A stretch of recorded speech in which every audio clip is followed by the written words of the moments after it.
Hello, this is Yaro Starak, and welcome to the Entrepreneur's Journey podcast. Today's guest is Sarah Timmerman.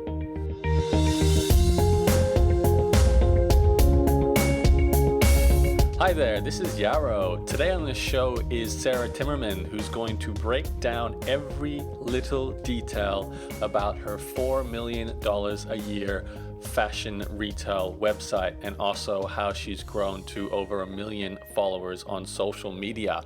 That interview is coming up in a moment. Just a quick reminder, if you have not joined my email list for the EJ Insider podcast, please do so. Go to www.interviewsclub.com. That will redirect to the blog post where you can sign up for the free email updates to make sure you get all the latest podcasts as soon as I release them, and also a series of my very best podcasts from the archives. For now, here is the brand new interview with Sarah Timmerman. Hello, this is Yaro Starak, and welcome to an Entrepreneur's Journey podcast. Today on the line with me, I have another guest from my hometown, which is becoming lovely and frequent. Brisbane is turning out to be a hotbed for entrepreneurs. Who would have thought it? So my guest is Sarah Timmerman, and she runs Beginning Boutique, an online women's retail fashion shop.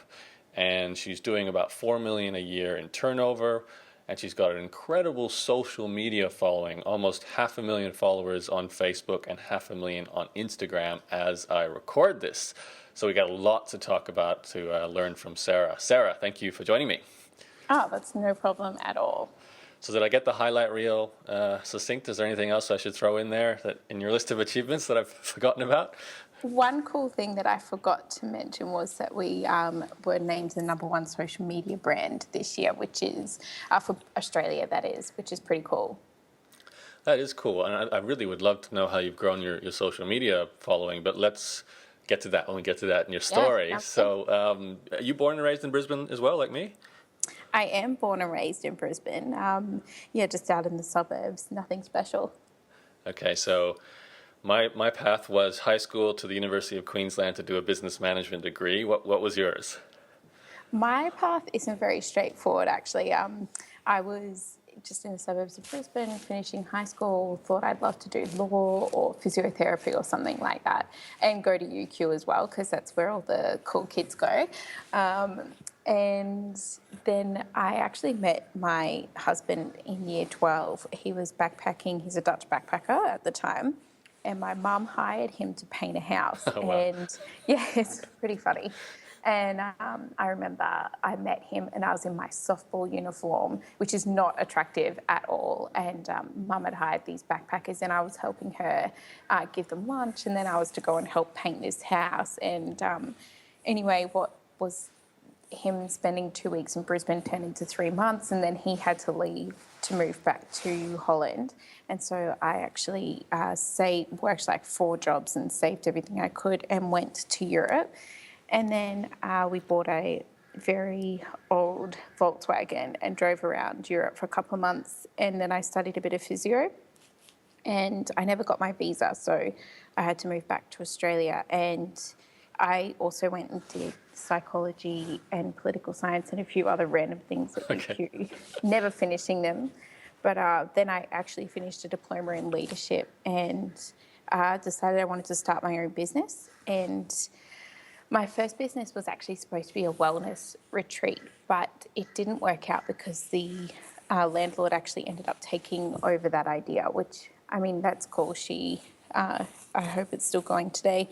But yeah, she took the idea. And then my mum offered me a trip to Paris or a big 21st birthday party, because as you know, that's a thing we do in Australia, 21st birthdays. And I took the trip to Paris and I went to this store called Colette, and it was just an incredible, amazing experience. Nothing like anything in Brisbane. And it was at that time that I realised I wanted to bring that to Australia and specifically to Brisbane. But there were no properties for lease. So my friend suggested I went online. And yeah, that's how Beginning Boutique started. Okay, well, one question first. How did the boyfriend become your husband if you left him in Europe and came back to do your studies? Yeah.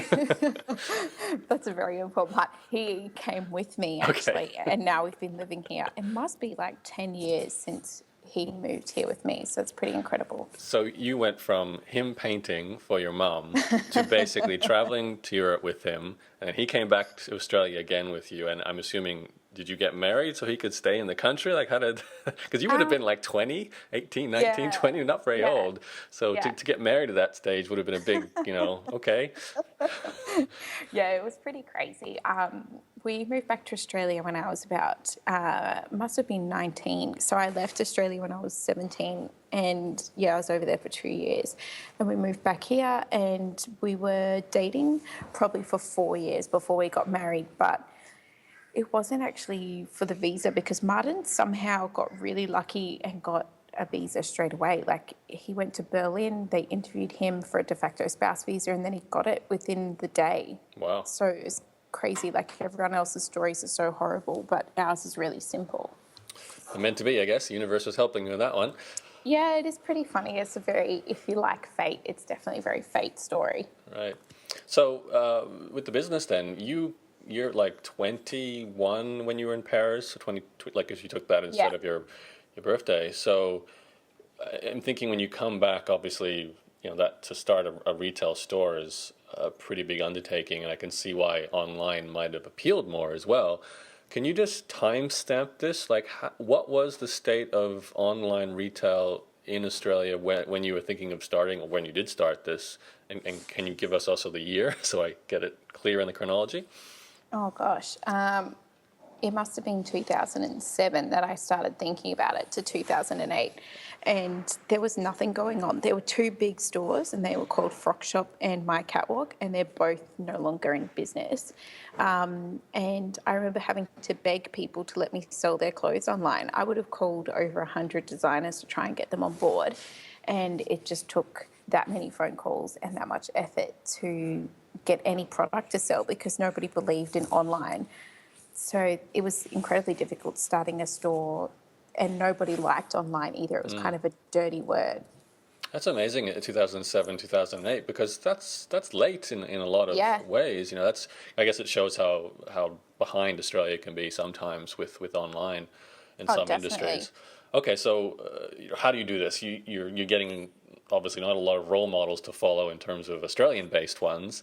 Did you have anyone to learn from or copy or mentor you in terms of starting an online retail shop, or you just sort of figure it out as you're going along? I think it's definitely a lot of figuring it out as you go along, but I had, the cool kids at Nasty Gal to watch and to kind of see what they were doing in terms of being a not high fashion brand online, because Australia was only really doing high fashion online. Right. So watching them and seeing how they were doing things, which was incredibly inspirational. Nylon magazine is another really cool influence that I've definitely had in my life, and especially with beginning. And then in terms of business mentors, my mum and dad ran their own nationwide transport company in Australia. So I could learn a lot from my mum, who was the CFO. So there was definitely people to talk to, but at the same time, she couldn't really help with any retail at all. She was just good for setting up, helping me set up budgets and things like that. But apart from that, it was kind of just learn as you go. Okay, so what did you do first? The first thing I did was start calling designers. I got a logo designed, and then I used... Was that from 99 Designs or something? Or No, actually, it was a really cool design duo called Rumpus Room, I think, but then they changed their name as well, and they were really cool.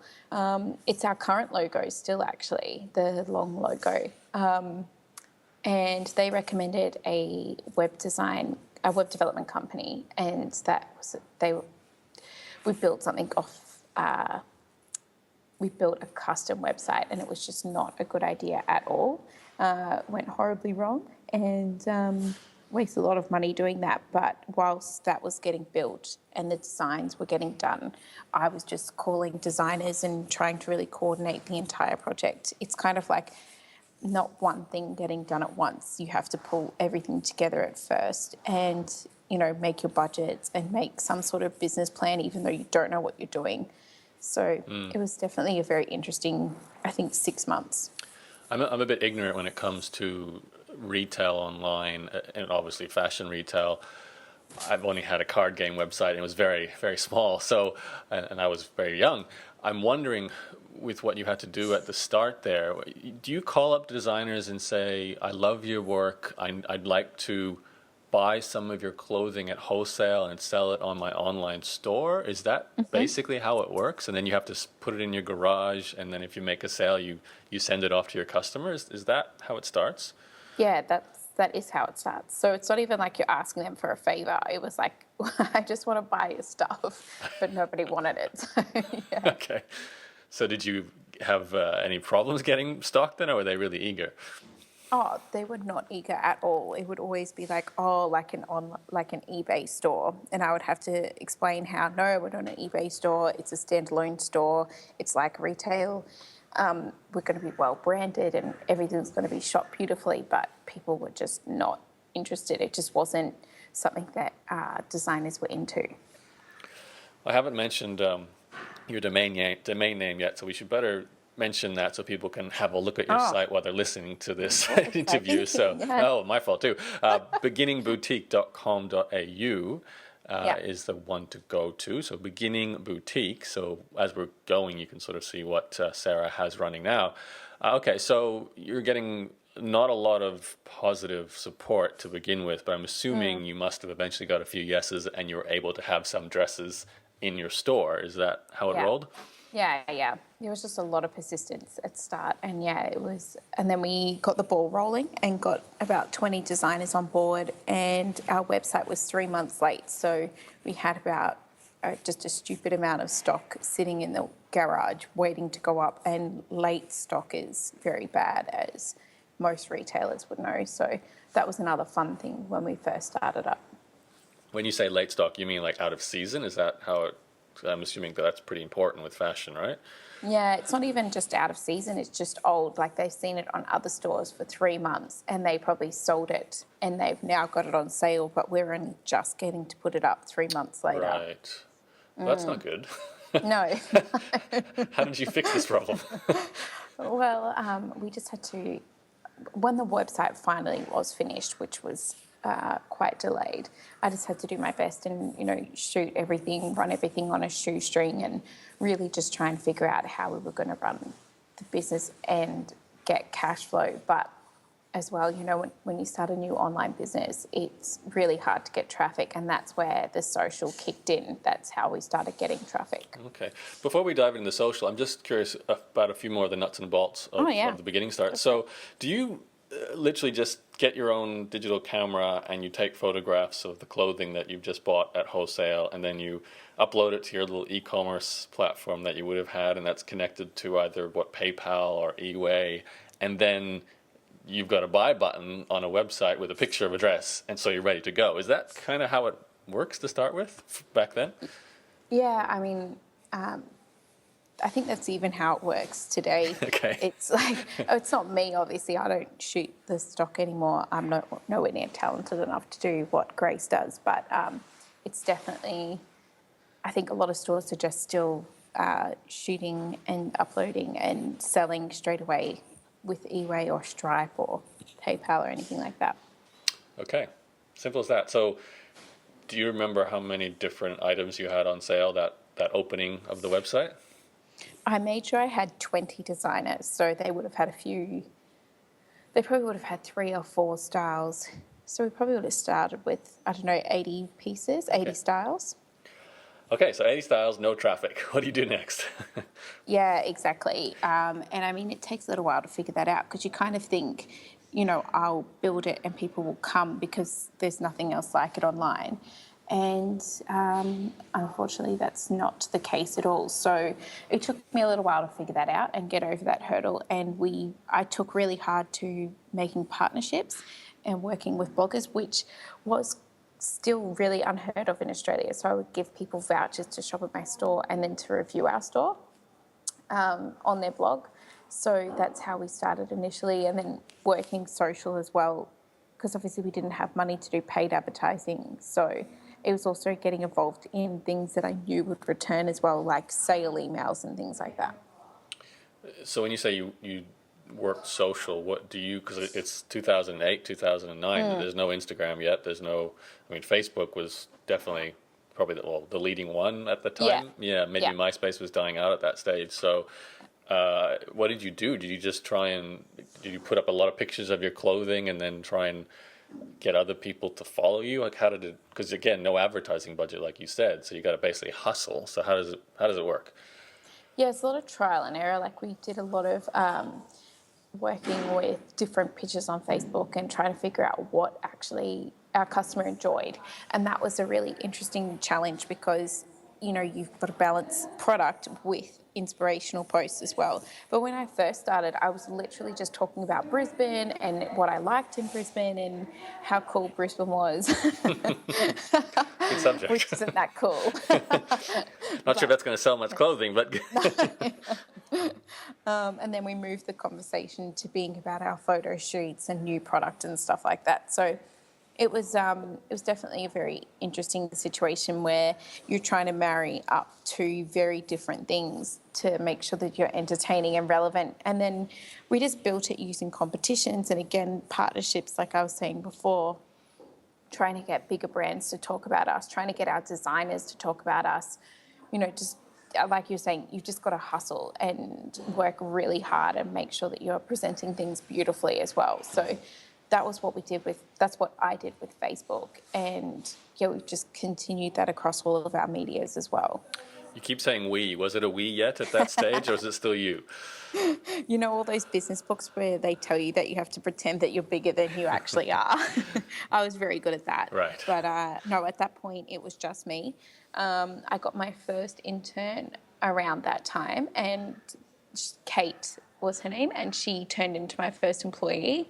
And What was her job? she basically did everything from packing packages to us trying to shoot ourselves to make better, you know, better content, to contacting people, contacting bloggers, you know, anything that needed to be done. You know, when you've only got two people, you both kind of do everything. So it's a very interesting time for the both of us. And then, Kate always dreamed of moving to London, and when she finished her studies, she did. So, and now she works for a massive company over there. So that's very cool. Okay. So you got Facebook, you got a website, you've got reaching out to bloggers and any kind of exposure you can get. Yep. Do you remember what worked? Like, what actually led to sales from all of that? Yeah, competitions were great, like in terms of competitions around product.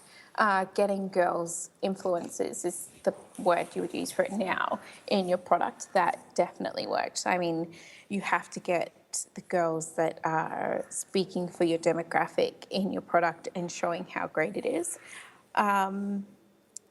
Sales, of course, like things that, you know, any promotional tools like discounts and things like that always work.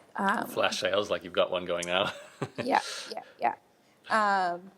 We have always tried to make our website really dynamic. So we actually do 2 promotions a week. And they're not necessarily always based around sales, but just always based around being interesting and being relevant, because we're not in our girl's life. Like, I can't walk into her house and sell her clothes. So if she's going to be on my site multiple times a week, I better make it interesting for her, because otherwise, why would she bother? So. Now, you mentioned before, I think you mentioned sales email. Did you mention the word email yet? I haven't heard that. So did you start building a list from day one?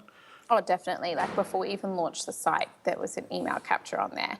And I mean, I can't stress the importance of emails. I was talking to a girl at an event, and she was saying that she doesn't send any emails out, and that's just crazy. You have to be sending out emails and making sure it's good content. But what I was talking about specifically was actually an email called, well, maybe I shouldn't say what they were called, but it's an email of a list of sales, and you can put yourself in there.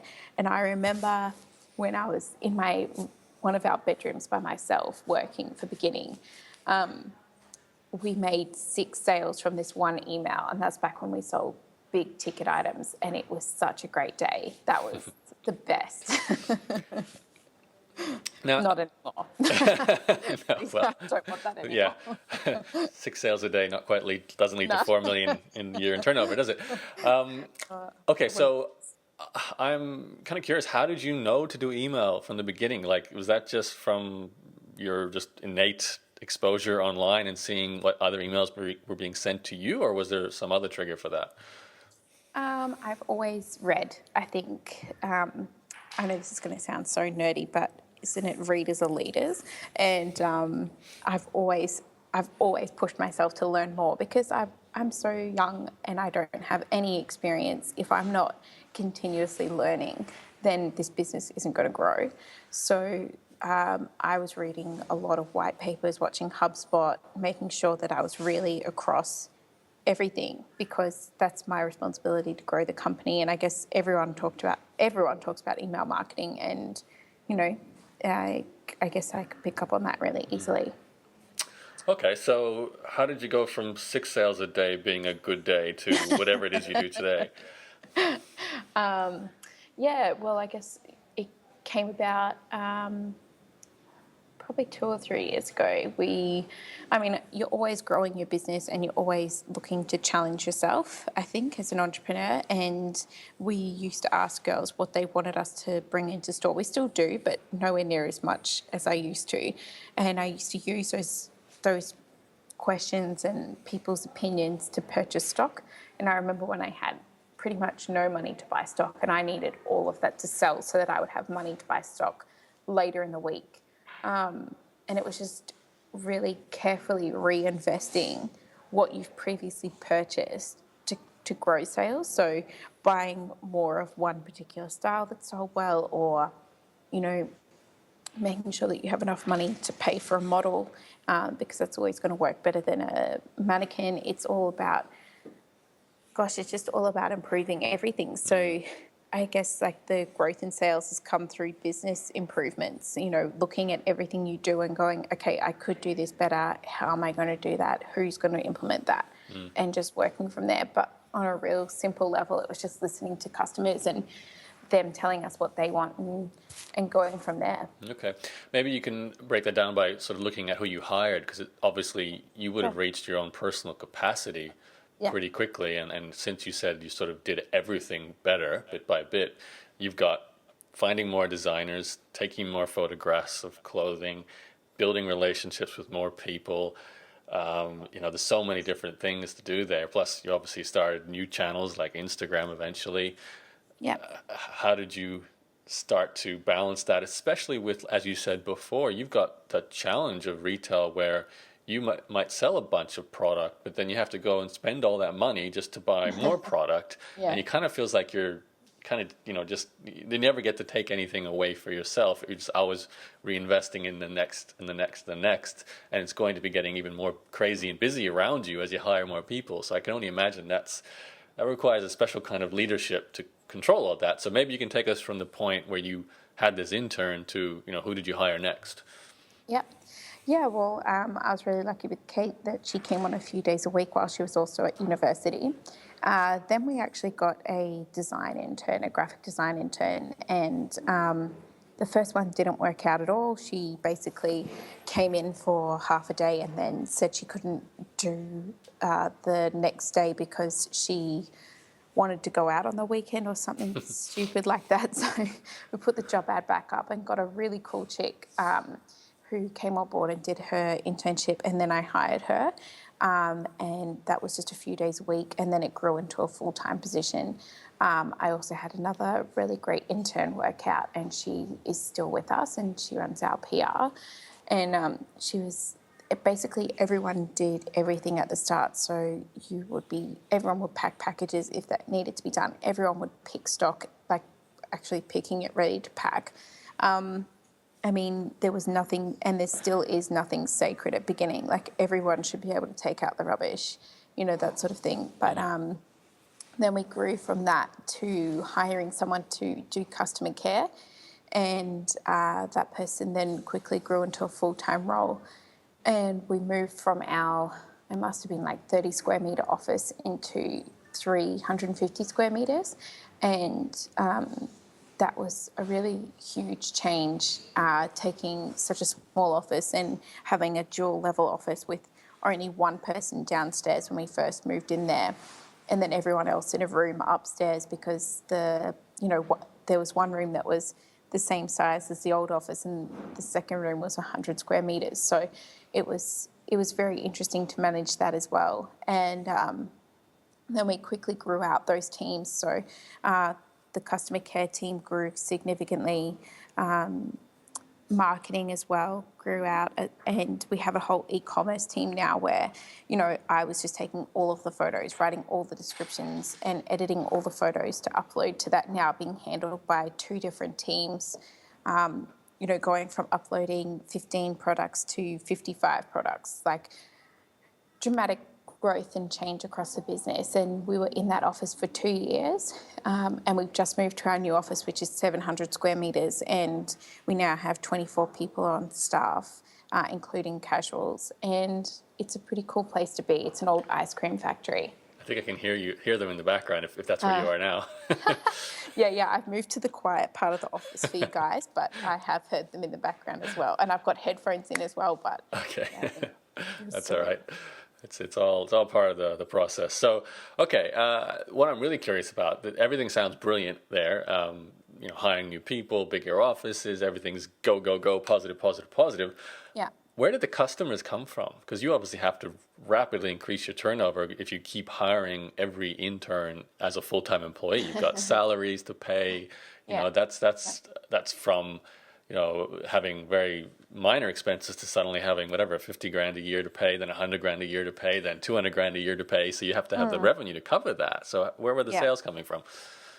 Yeah, well, I'll roll back a little bit. So before I got Kate, or maybe when I first got my first intern, we had a pop-up store at South Bank, which is a little area close by to West End, that has a lot of food. It's like a precinct, and we were running that pop-up sale there for 3 months. What was supposed to be 2 weeks turned into 3 months, and it was from that I really got a taste for cash flow, because being online back then, there were just really not that many customers. It's not like the luxury of starting it now, where customers are online now. But yeah, we had that, and then I guess using that money, we redeveloped the website. So we've had three platforms now, 4 platforms, sorry.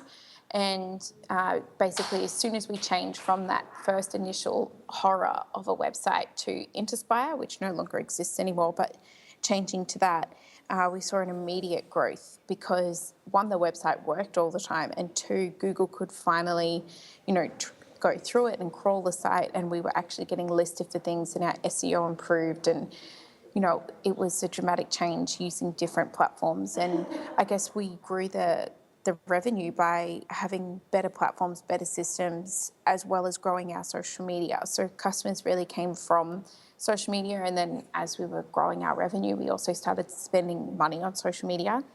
We spend about 90% of our marketing budget on social media advertising. So, and that's not even including people's time, that's literally the paid advertising spend. So I guess that's how we grew our revenue, and having a consistent customer experience. So Beginning Boutique is really well known for great customer service. We're a Google trusted store. So what that means is that you have to actually get a certain amount of 4 or 5-star ratings to be able to get Google to back your store. So if you purchase with me, Google will cover that purchase up to $1,000. So, the fact that we are quite well known for our customer service has helped as well, obviously with word of mouth and things like that. So that's how we managed to grow and keep growing the company. Is that because you're using Google for payments, or how do they audit you for that?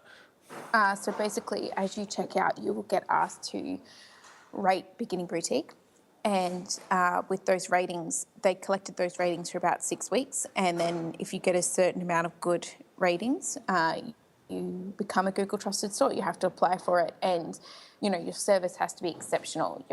Your shipping needs to be express. Your returns rates and your policies and everything have to be up to scratch with Google. But yeah, they don't get anything out of it except for a badge on your site, which, that's probably quite useful to them. But if you go to bb.com.au, which is our short URL, you can see it there, and it's just a pop-up on the side of the website.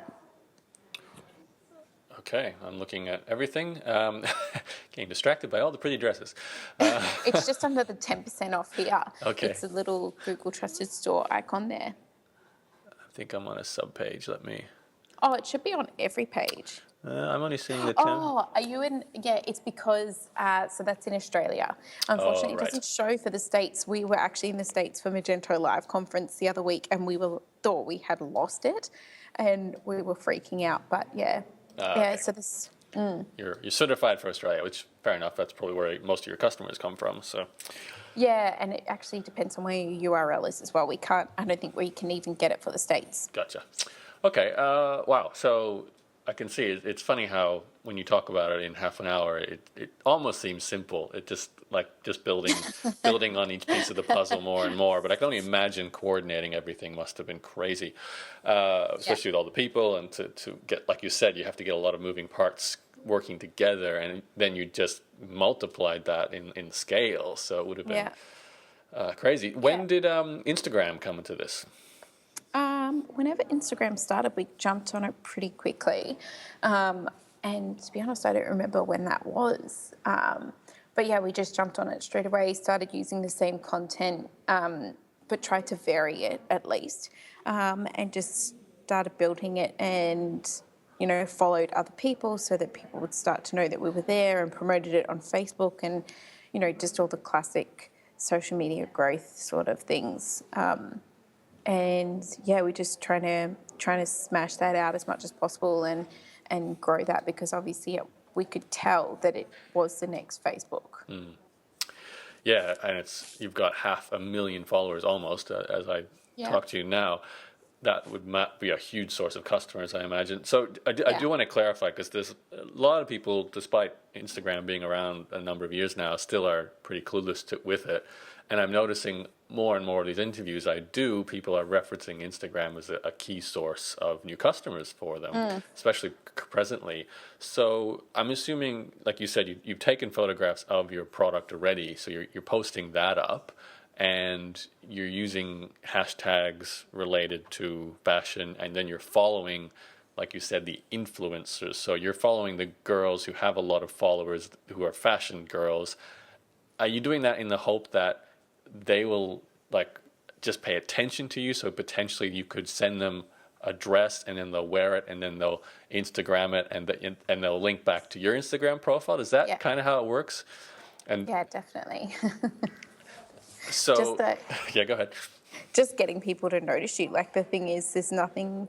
I mean, people don't want to write about a site until it's really taking off. So when you're trying to build that site, you just have to keep reaching out to people as much as you can. It's not really an option to not be talking and to not be making connections. And it's all about just not giving up when the first people aren't going to publish about you. You just have to keep going. You don't have a choice.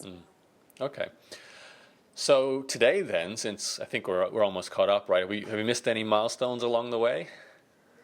I mean, it was really great when we broke even. That was an incredible feeling, because, as you say, I hope I don't make it sound too easy, because it has been a very, very difficult journey, and there's been a lot of heartache and pain along the way. Like, to change platforms 4 times in this amount of years is pretty intense. Like, it's when we build a new platform nowadays, it takes a year to kind of get it going. So that's a year that you have to not have your eye on the game. You have to just be building your new platform. So it's pretty intense, but it's been a great journey, but it's definitely been very difficult, and you have to manage, like you're saying, all of these moving parts that are very rapid, and making sure that you stay profitable and that you stay being able to pay your bills at the same time is incredibly interesting as well. Right, so when was that break-even celebration year? I think it was about 2012, 2013. So I just remember I wanted to have a party that has a swear word in the name, and I didn't ask you if we can swear. Well, I have had a guest who dropped a whole lot of f-bombs on the show, and it's fine. It just means you get that little illicit stamp on it when it comes on the iTunes. So Oh, you might lose a few of your listeners if you do that. all right. Well, it was just a finally effing making money party. So you Correct. can guess that for yourself. That's not illicit. So I just remember like just a feeling of having enough money to pay the bills was just incredible. So we would, I was operating for like 4 years before beginning could stand on its own 2 feet and not be supported by Martin and I. So it's quite a long time. And so it was just such a relief when that finally happened. It's amazing to think you can do millions of dollars in turnover, and yet you're actually not keeping much of it, if any of it. It's all going back into the company. Just to clarify, do you pay yourself a salary during that time? I'm guessing you have to pay yourself living expenses, right? So is that how it worked? Back then, I really only took a wage. I think I took a wage like 3 or 4 years ago. So I just put everything back into the business. And, even currently, like we have the option to either go and get capital or to put everything back into the business. So everything goes into the business right now. While we're not taking capital, but that, if we want to grow significantly and take this business to the world, money just doesn't come out of cash flow for $1 million advertising expenses and things like that. So, yeah, whilst beginning was growing, my husband actually just worked and I didn't pay myself at all. Good combination. I've noticed there's a lot of couples who have something like that really helps. So one person can really focus, Definitely. and the other person works a job. So what is the plan then? Is it to go global with this? Definitely, I think that we can be an international store, and I think we already are. So we have about, I can tell you exactly because I've got it open. We have 20% of our traffic coming from the States currently. So I'd love to see beginning become even bigger in the States and obviously in Asia, which is our local region. There's no reason why beginning can't be a global business because what we're doing is attractive to women all over the world and we provide great customer service. So you can trust that if you've ordered from us, it's definitely going to get to you and it's going to look like how it looks. And, it's reputation, I guess, more than anything else. How have you managed to set up such good customer service? Has always been my passion ever since the beginning. I wanted to treat our customers like our best friends, and it's one of our company values. And so it's just so important to make sure that we are constantly exceeding expectations. And when you can't exceed expectations, you better meet them. Like, we don't have the luxury to not get all the packages out when it's a busy day. We have to get them sent and we have to get it shipped. And if we screw up, for example, last year, one of these very difficult times was last year, and we were re-platforming to Magento. And about a month after re-platforming, we discovered that the company based in the Ukraine that brought our database across had actually given us a corrupted file. And it was only after a critical mass hit the site that we started to go down. So we were down 200 times over 2 months and lost hundreds of thousands of dollars.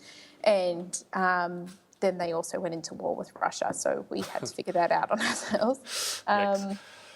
But what we did for our customers was worked with Movenpick and bought vouchers for ice cream all over Australia, and customers could just go in and grab one for free just because we were sorry that we screwed up. So it was really just taking customer service to the next level. Like, why should people shop with us if we don't care about them? Ice cream really does solve all problems, I find. It does. So, It yeah, does. they need that in Russia and the Ukraine. It might solve some problems there too. Oh, God. I won't get into that one. No, let's not go political. So, let's say everything goes great, you go global. Is there a point in time in the future you see yourself exiting, either selling the company or just letting someone else take over as the boss of it? Or, what's the plan for you personally, or have you not decided that yet?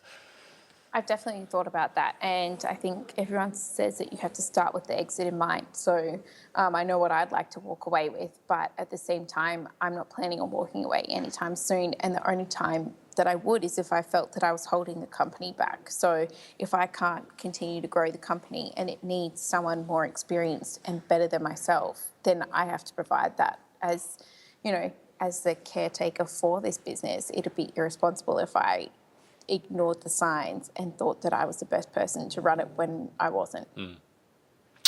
So. Good answer. Okay. So just maybe in the last sort of 5-10 minutes here, Sarah, can we just talk about the current situation for a new person who might be interested in following your footsteps, starting some kind of online retail store? How would you do things differently, and what would you recommend to them to get going? I definitely use a platform that is off the shelf. So using something like Shopify that has all your hosting included in it. I mean, it's not going to work at our level because it just doesn't have the customer service that we needed. And so, well, they're great at their customer service, but for example, their platform doesn't have store credits and things like that that are pretty much essential when you run a business that's small to medium size. So I'd start with a platform like Shopify. I would do everything in-house that you possibly could, because agencies, some people might hate me for saying this, but I feel like agencies don't have your best interest at heart. They do when you're signing the contract, but then they quickly become focused on their business interests. And of course they are. They have to keep their business in business. So when you say an agency, do you mean for supplying of stock or for I mean for design and for development? Yeah, that sort of thing. So I think it's really important to get your own graphic designers and to make things beautiful as fast as you can. So obviously you'll have limited cash, so spend it how you've got to spend it. But I think it's really important to make things as beautiful as possible, as fast as possible. I think if you get the product mix right and know the supply-demand curve, that's one thing I learned whilst running beginning, and that curve really does make a difference as to how you think about product, and realising that this isn't an enchanted journey that I'm on a magic, unicorn. It's customers want certain things at certain prices, and it doesn't matter what I do or say about it. If it's not that certain price at that certain quantity, it's useless. So just understanding the economics, a little bit of economics, not a massive amount, but at least a little bit, and have more money than you think you'll need, because it will take longer than you plan it will. Mm-hmm. What about marketing? What would you suggest today? Just be all over social and start your social media accounts before you even start your business. Like, test out if your product that you're thinking of selling is even popular on social media, and learn how to use those and build an audience before you have to have the money. So it's, some people say they'll build their social media after they've launched, but I just think that if I had had the option to start a business with the social media networks already built, that would have been amazing. So it's really, it's not as hard as it used to be, because there are already those channels built up with an audience, and people are used to seeing businesses on social media now. So just doing it smart and making good partnerships with people that are relevant to your customer as well. Okay, so that pretty much answers the marketing question. It's social, and have a lot of cash saved up to get going as a buffer. Yeah. Get the right mix, know your economics, know how much things should cost that people will buy it at, and that I'm assuming takes some real knowledge of the product. And get yourself a platform like Shopify to start with, because that's obviously a bit more in a box solution, so it's easy to get going. Yeah. Good answers. I think that pretty much would solve most industries' problems too. If you're doing any kind of e-commerce, if you want to sell physical products online, that's a good starting point. Yeah. All right, Sarah. That's pretty much, I think, a good wrap up of everything you've done. Now, you said you won the social media award in Australia. How did that happen? Oh, it's really random. We just got this email from a company that ranks social media brands, I should say, in different countries, and they just emailed to say, hey guys, we've rated you as the #1 social media brand in Australia. This and this is why. This is who you beat. Do you want to be interviewed by us? And it was just, that's been really cool in terms of, it's great for publicity, but it's also really nice to be recognised for the serious amount of hard work that we put into social media. So because you're not celebrities here, and you've got 1 million followers combined across your platforms. How do you do that? How do you get to 1 million followers? It's really just posting beautiful content and talking to your customer and talking back with them and having conversations with them that builds anything. So, if you just talk at them, that's not going to work. You have to be able to look through your pictures and go, oh yeah, cool. They're talking about this. I know a little bit about that. So let's chat about it. All right. I'm going to start talking to my people more often. I want to get to 1 million followers as well. Oh yeah, you should, and doing competitions and stuff like that. So give stuff away. Yeah, I don't have pretty dresses to sell though, so it's not quite as photogenic my product as yours is. So.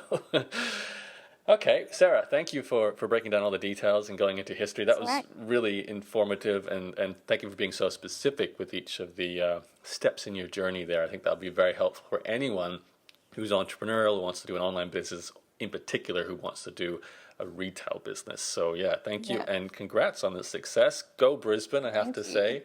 And yeah, anything else we should mention before I wrap it up?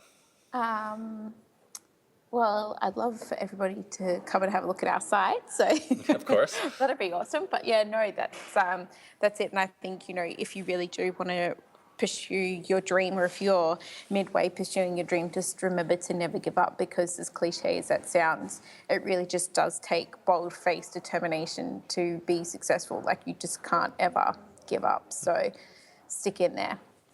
Awesome. So that's begginningboutique.com.au.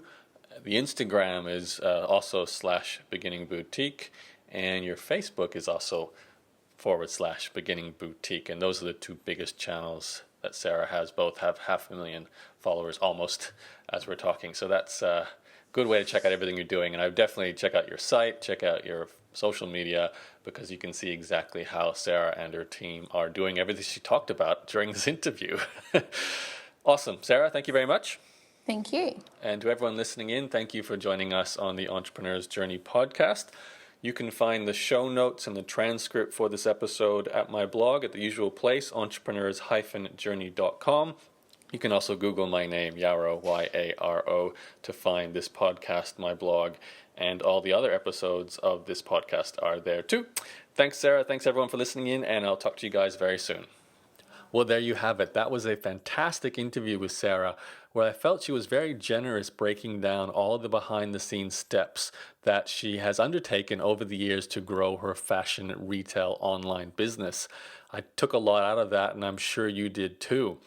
I'd like to remind you to go to interviewsclub.com, enter your email address, and click submit to sign up for the EJ Podcast email newsletter, which is where you'll get the latest interviews like this one from Sarah straight to your email inbox as soon as they are released, and also a series of hand-picked best interviews from my podcast archives. That's available at interviewsclub.com, which will direct you to the sign up page on my blog. Well, that's it for this edition of the EJ Podcast.